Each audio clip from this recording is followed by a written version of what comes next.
has a lot of significance for Xavierians.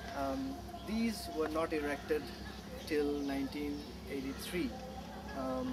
83 was the year when Julius Mumu drowned in the river.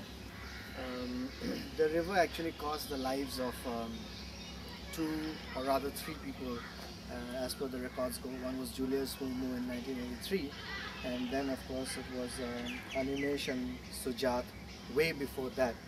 Sujat was Mr. and Mrs. Munshi's son, and that was the sad side of the river. But the good side of the river was we had a lot of fun here. I mean, if I recollect correctly, as long as Father George was here, he used to get the senior section guys to barricade with bamboo a little swimming pool, you know, and there would he personally supervise those people who didn't know how to swim. Yeah, he would personally help them. There is another thing very important about the river, especially on Holi, on the occasion of Holi.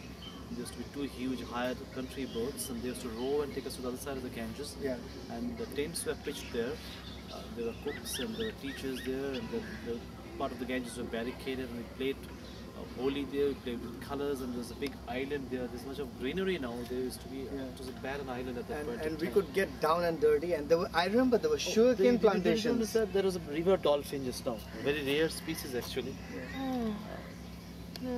So we used to go to the other side of the Ganges, spend the whole day there, have our lunch, and come back totally exhausted. And so that way the school didn't get dirty, and we had a hell of a time, and we really enjoyed it. Yeah, and I remember that it was a fun way to get down and dirty with colors and everything, without, like Hamad said, without getting the school dirty. And we had sugarcane plantations there, and when we used to go there, we were a nuisance because we were not supposed to really plug the sugarcane plantations, but the people walked a long way off. I mean, somewhere very deep inside. Yeah, and that people wouldn't mind because, you know, after all, how many sugarcanes can the students eat? So sometimes they used to let us go, even though we plugged. A few lucky ones used to find turtle eggs there, somewhere buried in the sand there. Yeah. So there was a lot of adventure because it was all barren, and we used to find out newer things, used to make sand castles on the other side and sand structures, and whole day spent there. In the evening used to come here. I have to say one more thing, that as long as people like Father George was here, we always had something exciting to do in the water. Father George was here before my time, and he left between the 85 and 90, and he came on and off again. But as long as he was here, we always had a hell lot of a fun time. He always found out certain things to keep us entertained, something out of the ordinary, not the grind of the main routine work.